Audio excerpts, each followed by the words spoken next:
Hi folks. Firstly, well done for all the great effort that went into the work that was submitted on Teams last week. This week we are continuing our work on elements and the periodic table. You will see from the learning intentions and success criteria that this week we will be learning about features of the periodic table. By the end of this week, you should be able to name some of the groups found in the periodic table. A group is a column of elements, and we will look at some examples later in this video. You should also be able to use the periodic table to identify some elements which are metal and some elements which are non-metal. You should be able to identify some elements which are naturally occurring and some elements which are made by scientists. You should also be able to identify some elements which are solid, some elements which are liquid, and some elements which are gas when they're at room temperature. Like last week, you will find a checklist that shows all of the tasks that should be completed this week. A reminder that we are now using the new team that was set up last week that only has one Set 3 science class on it. All the resources and files that you need to complete this week's work can be found on this new team called 1 Set 3 Science Mr. McFarlane. You should complete these tasks by Sunday night, and that means that you'll be ready for the new work that will be uploaded next Monday. If you're watching this video, well done, you're already completing the first task for this week. You'll be able to find the link for the video in the Teams page and also at the top of this checklist by clicking here if you want to watch the video again. The second task, you're going to go to the Files tab on the team. You're going to click on the folder labelled number 1, Elements and the Periodic Table. You're then going to click on the folder that's labelled number 2, Elements Tasks Week 2, and also has 25th of January written beside it. And then in that folder you're looking for the file that's called Features of the Periodic Table. You're then going to complete the tasks on each page of this file.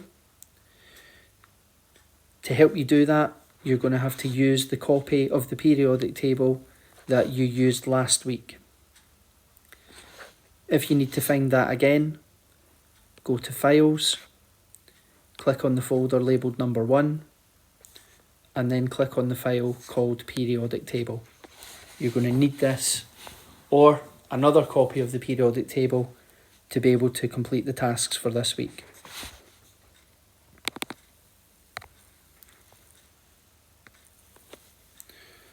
So when you open this file, you'll see the cover page, and on the first sheet you will see a list of groups that we can find in the periodic table. If you look at this picture here, you will see that a group is a column of elements.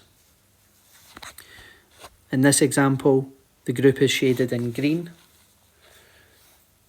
Groups of elements have similar properties to each other, and it's part of the reason that they are found in the one column together. We are not going to look at every group in the periodic table, we're just going to look at some groups. The first one here, shaded in green, found on the left hand side, is group 1, and this group is called the alkali metals. These elements are grouped together because they're all metals, which are very reactive. Because they're very reactive, they have to be stored under oil. To the right hand side of group 1, you'll find group 2, and the name for this group is the alkaline earth metals. They are all metal elements that are very reactive. They're just not quite as reactive as elements in group 1. The next group that we're going to look at is on the far right hand side, the second last column. This is group 7, and the name for that group is the halogens. And the biggest difference for the group 7 elements is that these are non-metal. To the right hand side of group 7, you'll find group 8.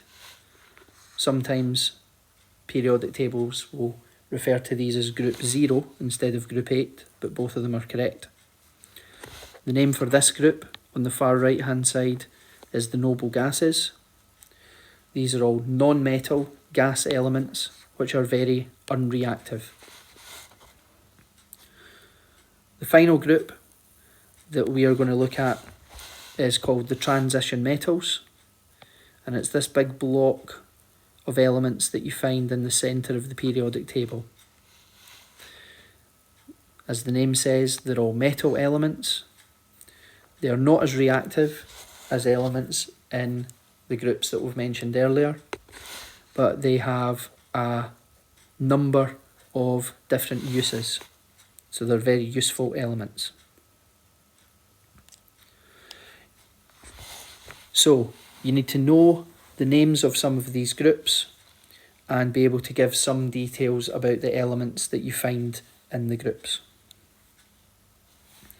Once you've read through that information, you're going to go to the next sheet. You'll see a table that has a list of element symbols, and in one column the element symbols are elements which are naturally occurring, and in the other column you'll see that the element symbols are ones that are made by scientists. For this task, you can either do it on paper, or you can do it on Word, or by using some other digital format. What you're going to do is you're going to draw this table that you can see down here at the bottom. You're going to write the two headings, naturally occurring and made by scientists. You're then going to use your periodic table to find out the full names of each element listed in the table at the top. On the left hand side, the elements are naturally occurring. That means they're found in the earth. On the right hand column, the element symbols are elements which are man-made. So use your periodic table to find the full name of each element listed in the top table, and then write those names in your copy of the table, like I said, either on paper or on Word or another digital format, depending on which device you're using. I'll do the first one for each column so you know what you should be including in your table. So the first one for naturally occurring, you'll see up here, is the symbol H, and the element with the symbol H is hydrogen. So I would write that name down in my table like that. The first element symbol in the made by scientists column is Np, and the element with this symbol is neptunium. So you're going to use your periodic table to find the names of all the other elements in the top table and write them down in your copy of the table. The next page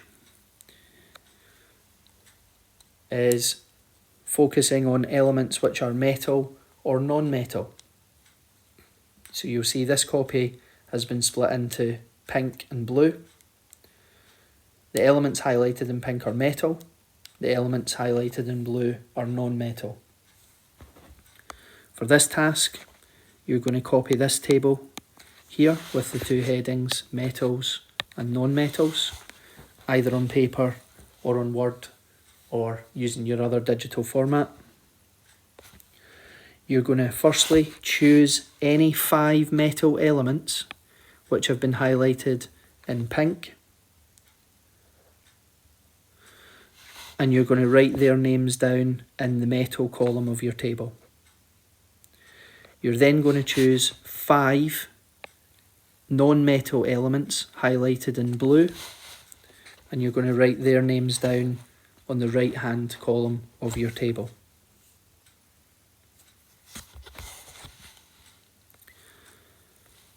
You're then going to go on to this page where you'll see the periodic table has been split into solids, liquids and gases.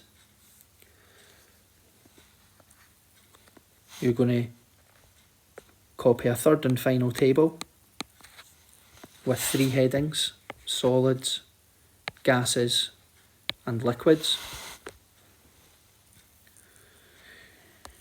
Then you're going to choose any 5 solid elements that are highlighted in pink in this periodic table, and you're going to write their names in the column with the heading solids.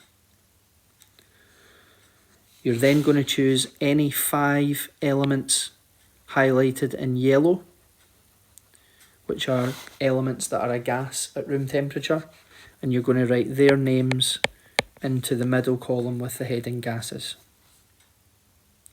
And finally, you'll notice that there's only 2 elements highlighted in blue because they are liquid. You're going to find the names of these 2 elements here, and you're going to write their names down in the liquid column.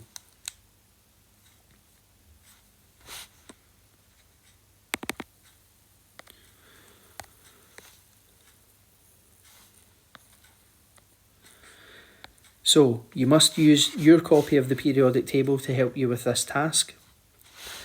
You will also find information about the groups and about the different elements which are metal and non-metal, naturally occurring or made by scientists, and the elements which are solid, liquid and gas in the PowerPoint. The PowerPoint can be found in Files. Go to the number 1 folder, then click on the number 2 folder, and then you find the PowerPoint that's called Features of the Periodic Table. The next task for this week will be an assignment quiz, which you'll be able to find on the Assignments tab later in the week. And this is to give everyone time to try the tasks above first. You'll notice that there's not as many tasks to complete this week as there was last week. This is to allow all of you to make sure that you have completed last week's work.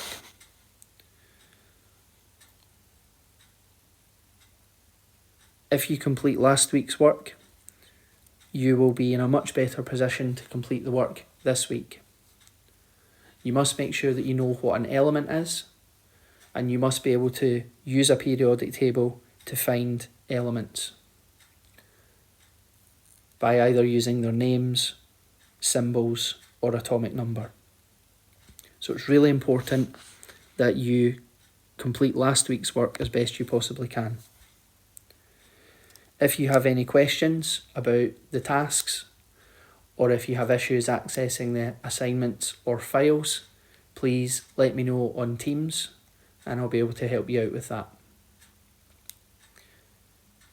We will have another drop-in session live on Teams on Thursday at 11 AM.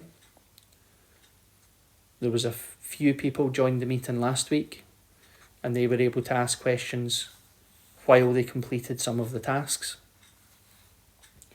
You can come on for as long as you like if you have questions, or if you just want to listen to the chat, you can come on and stay as long as you like. That's all for just now, and I'll speak to you all soon.